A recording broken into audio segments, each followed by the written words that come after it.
Rudimentos da doutrina de Jesus, parte B. Semana passada falamos de 3. Hoje vamos falar de 2. Na semana que vem vamos falar dos outros 4 que restam. É muito rudimento, né?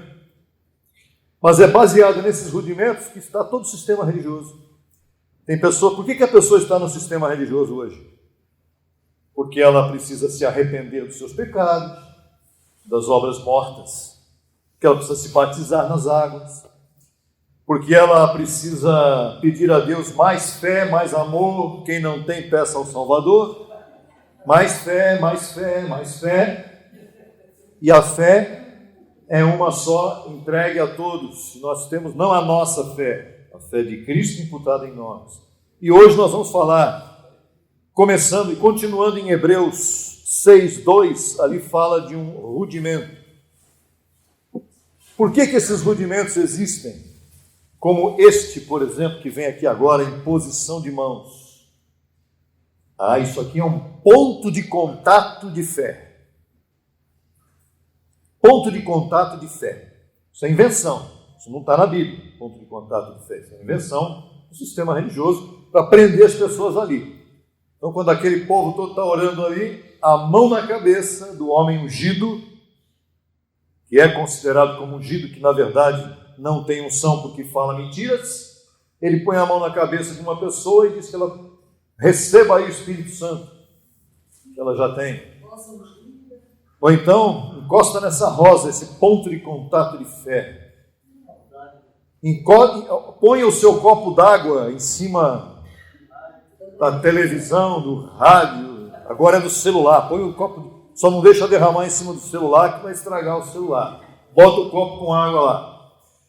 Isso tudo é coisa de religiosidade, é coisa de misticismo, como o apóstolo José Luiz mencionava antigamente em vários de seus temas, feitiçaria evangélica. Vamos falar sobre a imposição de mãos, antes da lei, e no tempo da lei de Moisés, lá em Gênesis 48, 14 e 15, que a gente não vai trazer para cá, se você quiser, depois você tem a possibilidade de anotar e ler. A imposição de mãos era feita para abençoar alguém. Aliás, as pessoas mais tradicionais daquele tempo, especialmente quem vivia nos interiores do Brasil, fazia o quê? Quando os filhos chegavam em casa, pedia o quê? A bênção para o pai, para a mãe também ou só para o pai? Para os dois, para o pai e para a mãe. Pai, sua bênção, mãe, sua bênção, te abençoe meu filho. Isso é um sistema religioso para abençoar. Tem um exemplo disso lá em Jacó, já em Gênesis 48, 14 e 15, Jacó abençoa a Efraim e Manassés. Muito bem. Isso era um costume daquele tempo, que Deus mesmo estabeleceu naquele tempo dessa forma. Tinha muita força isso naquele tempo, né? Também em Êxodo, olha que tremendo que é isso aqui agora, que você vai ouvir aí, acredite se quiser, mas é isso aí. É para acreditar mesmo que está na Bíblia. Lá no tempo da lei já agora. Para transferir os pecados do povo para o animal que seria sacrificado. Então, o que acontecia? É exatamente isso que nós vamos falar aqui agora. Faz de conta, nós estamos naquele tempo lá, então tem alguém aqui do meu lado aqui, né? Alguém, seja lá quem for, vou dar um exemplo para o abençoado Manuel aqui, por exemplo. Né? Naquele tempo lá, ele veio para ser purificado do seu pecado. E eu vou fazer de conta que esse computador aqui é um cordeiro. Então, o que o sacerdote fazia? Ele trazia o abençoado aqui, o Deus te abençoe naquele tempo aqui na frente, botava a mão na cabeça do cordeiro e orava a Deus para que o pecado que estava na vida do abençoado fosse transferido para o cordeiro, porque aquele cordeiro seria sacrificado pelo pecado daquela pessoa que estava ali. Isso porque não tinha Jesus ainda. Claro, no tempo da lei. Veja que situação, que humilhação, que pagação de preço que existia naquele tempo. E isso era coisa de Deus. Aquilo era bom naquele tempo. Graças a Deus que existiu aquilo, porque senão as pessoas ficavam com o pecado delas ali. Mas o sacerdote, você imagina quantas vezes ele tinha que botar a mão na cabeça de um bicho, de um animal, seja lá o que fosse. Era cordeiro, tinha vários tipos de animais. Pequeno, grande, menor, tinha de tudo. Tem uma outra forma também de colocar a mão naquele tempo. Deuteronômio 34:9 fala sobre isso no tempo da lei. Para receber o espírito de sabedoria. Não era a sabedoria que nós temos hoje. Era a sabedoria menor que a de Salomão. Oração sobre a cabeça de Josué. Quando Josué foi entrar na terra prometida, depois de suceder a Moisés, botaram a mão na cabeça dele. Aqui, seja forte, tenha bom ânimo, Deus vai contigo dentro da terra e tal, e tal. Mão na cabeça de novo. E em Lucas 13:13, aí já é Jesus, para curar. Jesus também usava a imposição de mãos para curar aquelas pessoas que ele queria curar. Ele olhava dentro dela e falava: você, vem cá. Dava a mão. Mas nem sempre Jesus punha a mão também na cabeça da pessoa. Tinha uma hora tinha várias vezes que ele falava: levanta-te e anda. Não punha a mão na cabeça de ninguém. Então veja que ele também, Jesus já estava querendo sair fora da lei. Sair fora das 4 linhas daquele tempo. E em Atos 28:8, Paulo, apóstolo dos gentios, nosso apóstolo daquele tempo, que deixou o evangelho escrito, Paulo também impunha as mãos. Por quê? Mas Paulo impôs as mãos. E aí? E aí, Paulo também batizou. Mas ele disse depois o quê? Eu não fui chamado para isso, para batizar. Eu não fui chamado para impor as mãos em ninguém, apesar de ter imposto as mãos no próprio Timóteo. Por quê? No decorrer do tema nós vamos saber por quê. E vem exatamente agora. Ponto B. Depois da ressurreição de Cristo, Novo Testamento, aí a coisa começa a ficar bacana. Começa a ficar, e hoje em dia está linda demais. O apóstolo Paulo, nós vimos agora, também impôs as mãos sobre Timóteo como um sinal de autoridade apostólica. É para que Timóteo visse naquele tempo: olha, isso aqui é sério. Eu vou pôr a minha mão na sua cabeça, porque isso aqui é sério. É um sinal de autoridade. Com a finalidade de que ele recebesse um dom. Aí estão os textos, você pode copiar aí. 1 Timóteo 4:14, 2 Timóteo 1:6. Em Atos 19:6, Lucas narrou o seguinte quando Paulo encontrou alguns homens em Éfeso que ainda não sabiam nem que o Espírito Santo já estava presente no mundo. Mesmo depois da cruz, tinha gente que não sabia que negócio é esse do Espírito Santo.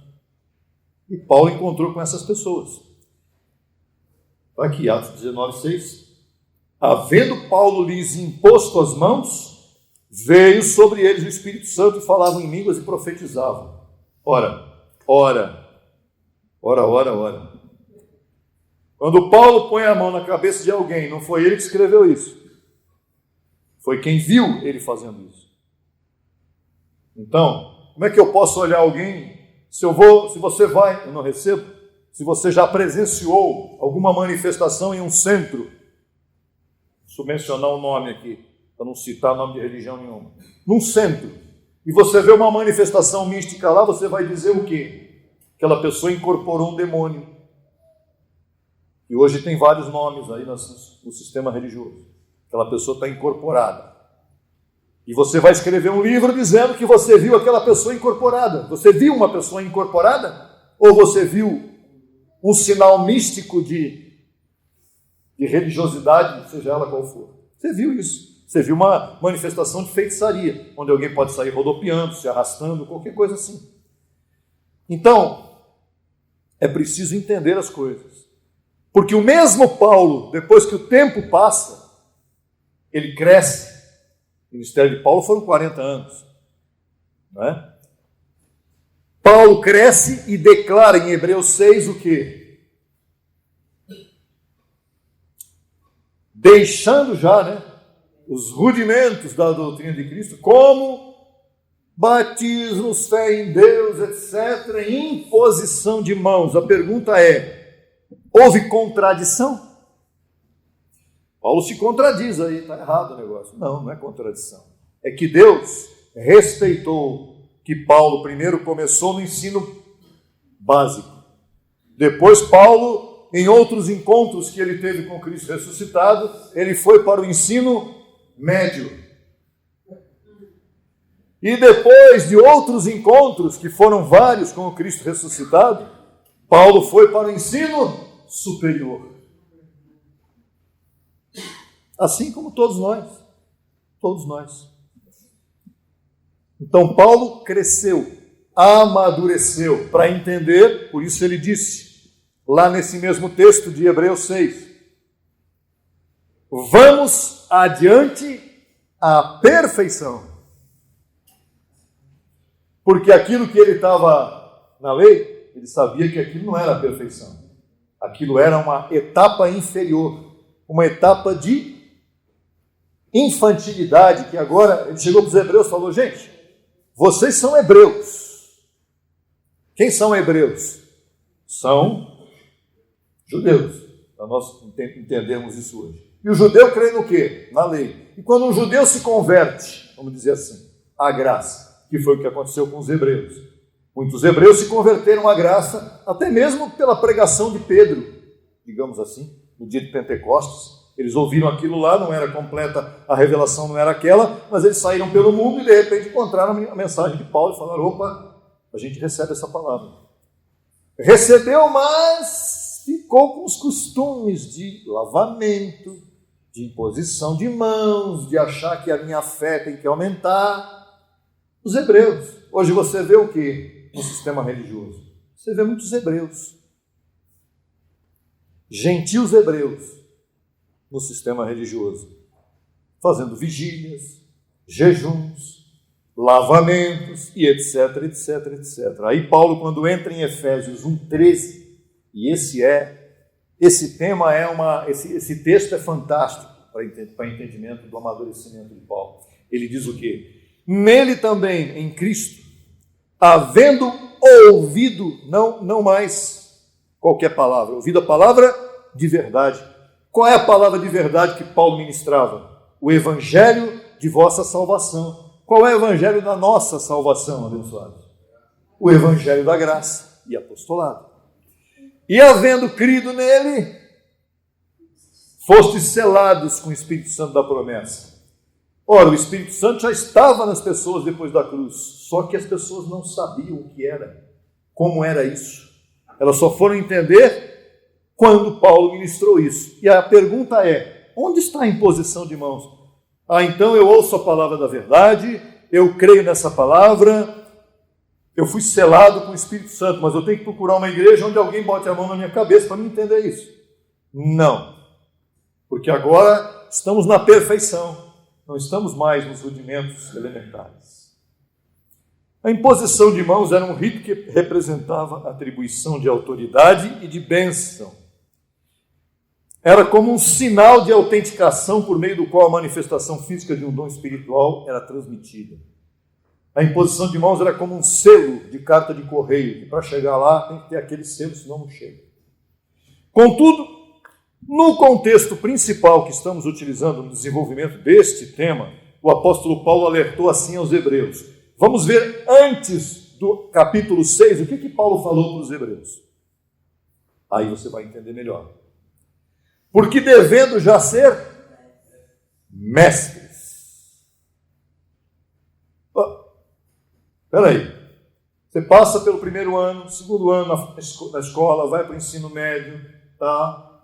Você vai ficar, passou para o ensino médio, você vai ficar voltando no básico, a não ser que você repetiu a escola. Se você não passou de ano, você vai ter que voltar lá para o básico de novo. É o que Paulo disse para os hebreus. Vocês já deveriam ser mestres, porque vocês estão há tempo ouvindo o que eu estou falando. Vocês não são calouros na graça. Vocês já estão há muito tempo aqui. Mas vocês têm necessidade de que eu torne a trazer para vocês os primeiros rudimentos das palavras de Deus. B mais A, Bá. C mais A, Cá.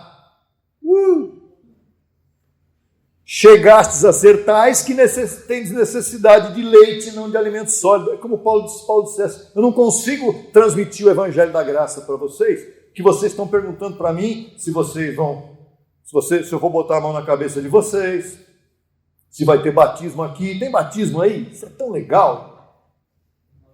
Vai ter uma Páscoazinha para nós? Vamos falar de inferno?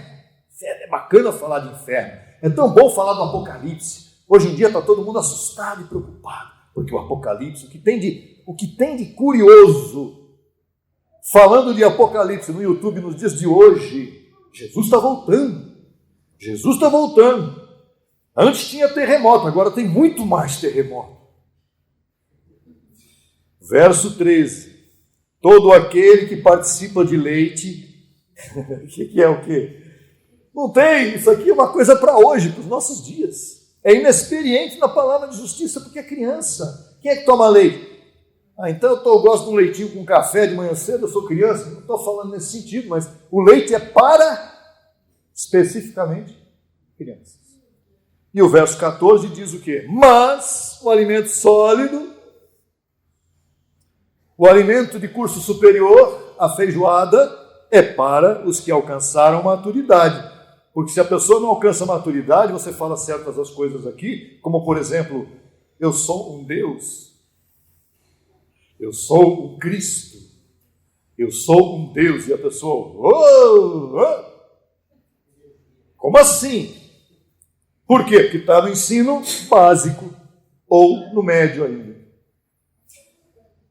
Mas o alimento sólido é para os que alcançaram maturidade, para os que isso também é importante, uso. Tem os sentidos exercitados no discernimento do bem e do mal. O que é usar? Como é que se usa a graça? Com o quê? Com o nariz cheirando? Deixa eu cheirar a graça. Ouvido e mente, né? Sentidos, mas principalmente ouvido. A fé é ouvir. De todos os sentidos que estão aqui, só tem um que vale: ouvir.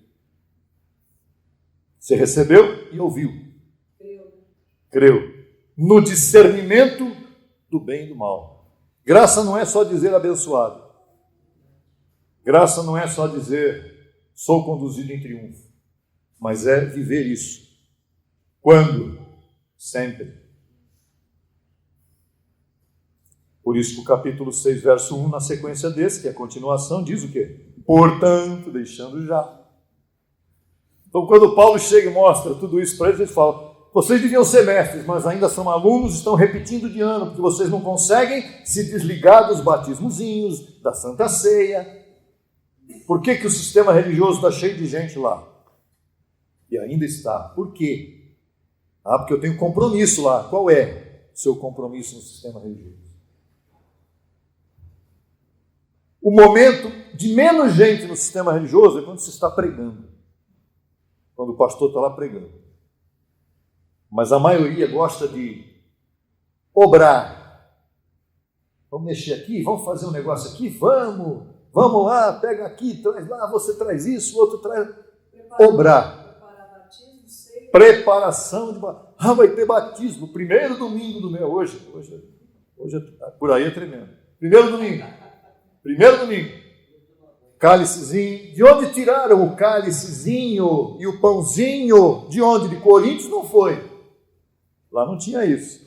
Só para quem não tinha dinheiro. Para quem tinha era um banquetão daqueles. Então, tem muita coisa errada. Tem muita coisa mal interpretada no sistema religioso. Vamos falar da Páscoa, domingo que vem também. Quer dizer que Paulo disse o quê? Olha, isso aqui é muito importante.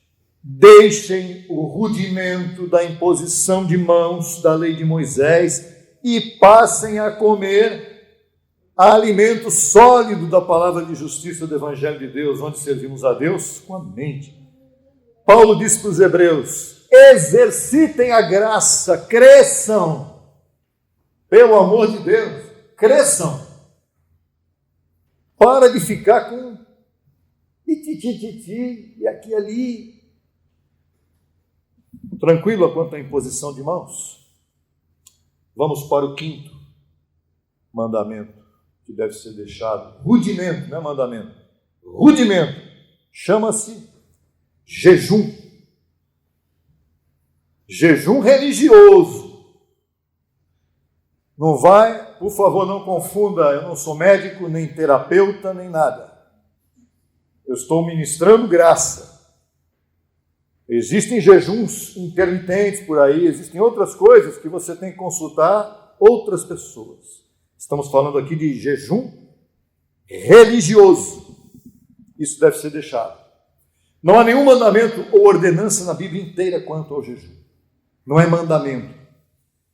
Só em Levítico 23, 27, com paralelo em Jeremias 36, 6, onde se menciona o dia da expiação. Expiação era a eliminação, a libertação da culpa, do pecado. Lá tinha um jejum instituído, mas não é esse o jejum que nós vamos falar. Entretanto, os discípulos de João Batista jejuavam. Por quê? Porque João Batista era judeu, estava na lei, foi o último profeta da lei. Os fariseus religiosos também jejuavam, e Paulo era um fariseu, ele sabia o que era a questão do jejum. Os fariseus religiosos, eles jejuavam 2 vezes por semana. 2 vezes por semana. Isso é um fundamento de obras mortas hoje em dia. Jesus, inclusive, foi indagado sobre por que os discípulos dele não jejuavam. Você se lembra que na semana passada nós colocamos aqui que os fariseus perguntaram para Jesus por que os discípulos dele não lavavam as mãos antes de comer. E agora, Jesus também era interrogado pelos fariseus por que os discípulos dele não jejuavam. Veja a resposta de Jesus em Lucas 5, 34 e 35. Jesus é tremendo.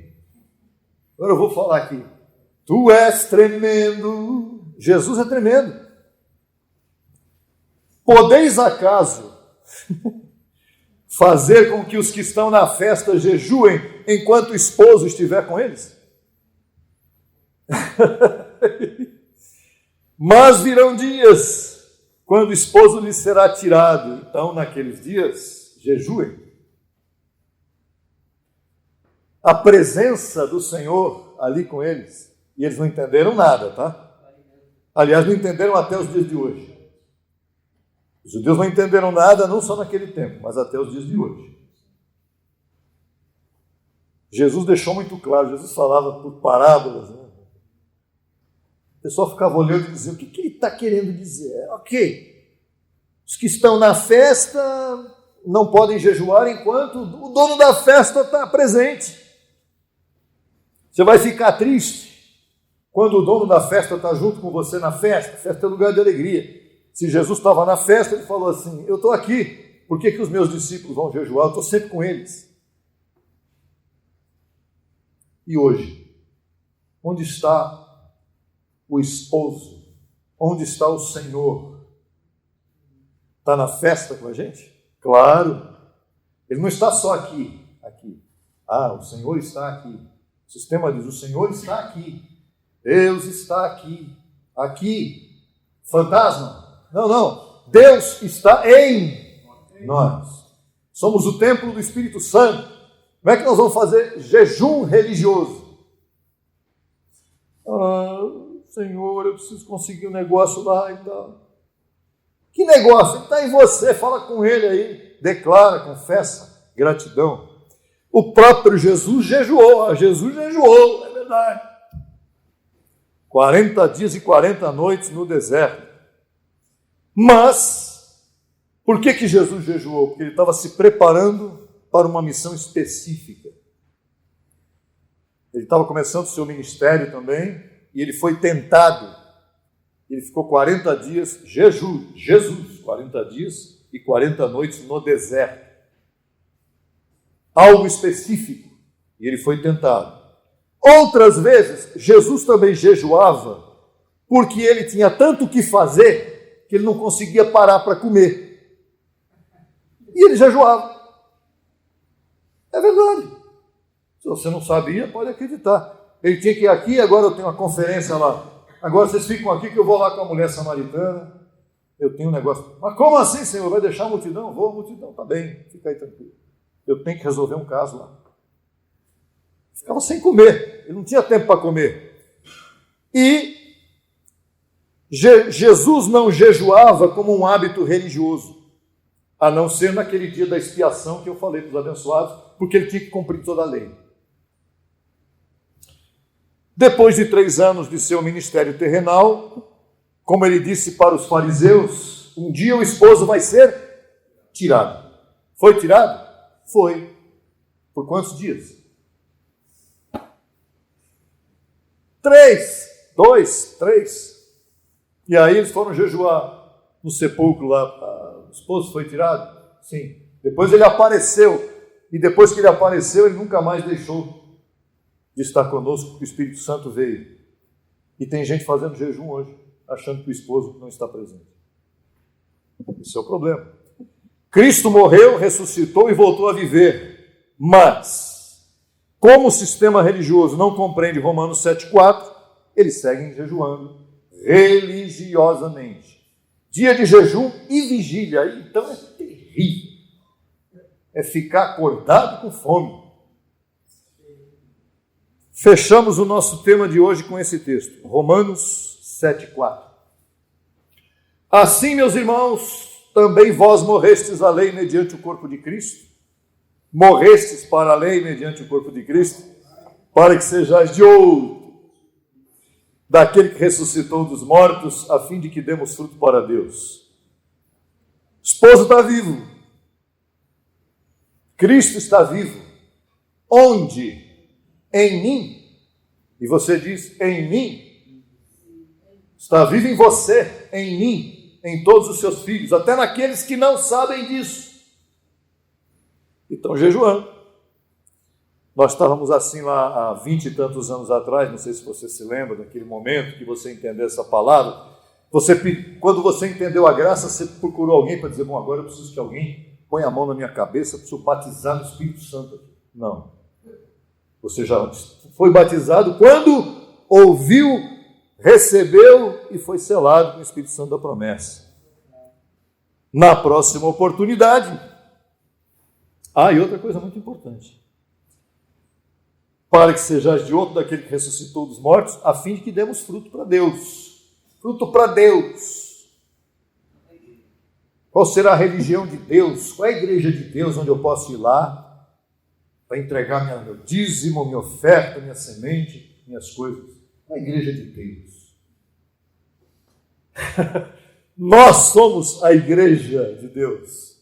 Nós somos a igreja de Cristo. Estejamos aqui, estejamos na outro bairro lá da frente, estejamos onde estivermos. Em Duque de Caxias, hoje está lá reunida a igreja de Deus. Onde mais?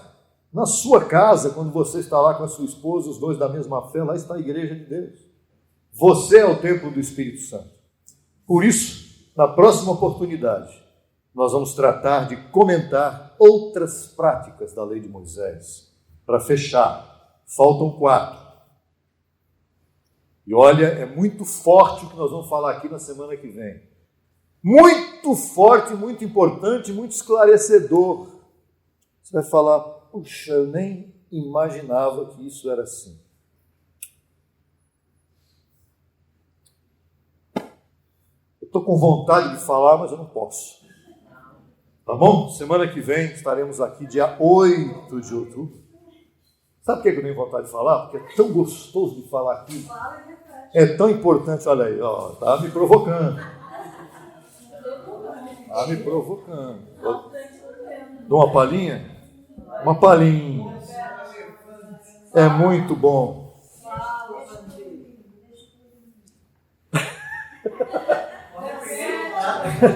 Olha, você pensa que você ainda vai ressuscitar? Ou você crê que para Deus você já ressuscitou? Você está preocupado com o quê?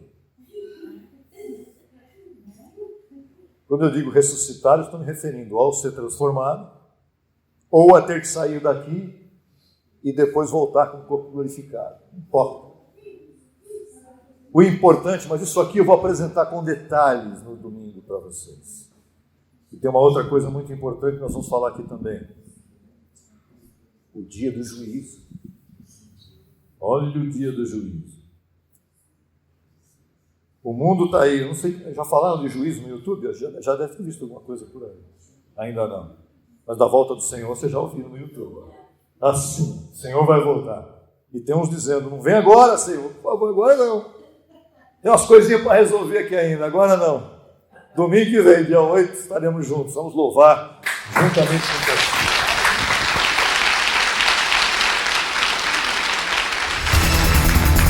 Solicite material inteiramente grátis pelo WhatsApp 11 95002 5531.